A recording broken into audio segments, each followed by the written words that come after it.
చిన్న చిట్కాతోని వెండి వస్తువులు ఎలా తలతలా మెరిచిపోతాయో చూడండి. కోల్గేట్ పౌడర్ యూస్ చేసి అయితే వాష్ చేసుకోవాలి. ఇలా కోల్గేట్ పౌడర్ ఒక ప్లేట్లో వేసేసుకొని మనము ఇప్పుడు చూడండి అమ్మవారి విగ్రహం ఎలా ఉందో ఇప్పుడు కోల్గేట్ పౌడర్తోని మొత్తం రబ్ చేసుకోవాలన్నమాట. ఏ విగ్రహాలైనా సరే చాలా బాగా మెరిసిపోతాయి అన్నమాట కోల్గేట్ పౌడర్తోని.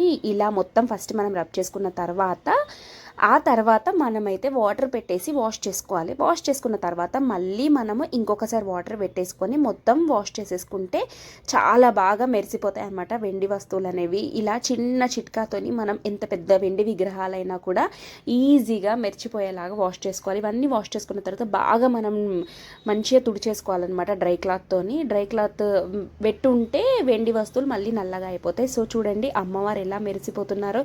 ఇంకా అలంకరణ చేస్తే ఇంకా బాగా మెరిసిపోతున్నారు కదా అమ్మవారు.